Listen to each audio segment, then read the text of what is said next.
Resmi diusungnya Wali Kota Solo Gibran Rakabuming Raka menjadi bacawa pres pendamping Capres Prabowo Subianto oleh Partai Golkar menimbulkan berbagai macam pandangan akan pencalonannya tersebut.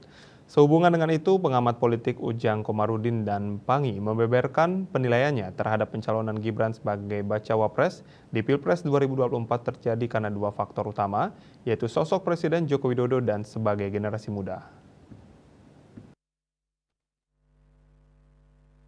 Pengamat politik Ujang Komarudin dan Pangi Syarwi membagikan penilaiannya terhadap pencalonan Wali Kota Solo Gibran Rakabuming Raka sebagai bacawa pres di Pilpres 2024 disebabkan dua faktor utama, yaitu sebagai putra Presiden Joko Widodo dan juga berasal dari generasi muda. Hal tersebut disampaikan kepada Antara di Depok, Jawa Barat, Minggu 22 Oktober. Wali Kota Solo Gibran Rakabuming Raka resmi diusung sebagai bacawa pres pendamping Capres Prabowo Subianto oleh Partai Golkar. Dalam rapat pimpinan nasional Partai Golkar pada Sabtu 21 Oktober. Dengan pengusungan tersebut menimbulkan berbagai macam respon di dunia politik. Pengamat politik Ujang Komarudin menyampaikan pengusungan Gibran bukan merupakan sebuah kejutan, lantaran sudah terprediksi dari hasil keputusan Mahkamah Konstitusi MK mengenai syarat pendaftaran Pilpres. Ujang menambahkan sebagai putra Presiden Jokowi dan merupakan generasi muda, membuat Partai Golkar tertarik mencalonkannya menjadi pendamping Prabowo. Namun meskipun berpengalaman sebagai wali kota, Ujang menyampaikan Gibran masih perlu meningkatkan elektabilitasnya. Tapi fakta itu terjadi bahwa di politik itu tidak ada yang tidak mungkin. Semua mungkin, semua bisa terjadi. Faktanya Gibran yang katakanlah sebagai anak Pak Jokowi ya, yang secara elektabilitas harus ditingkatkan gitu ya, yang secara kinerja juga harus diperbaiki gitu ya, secara pengalaman juga harus lebih banyak lagi.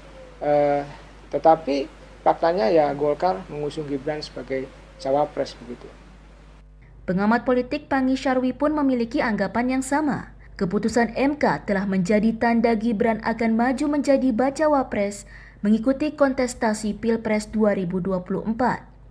Namun demikian, Pangi mengatakan, sosok Gibran sebagai generasi muda tidak menjamin mampu menarik simpati kalangan milenial, yang merupakan pemegang suara terbesar untuk memilihnya.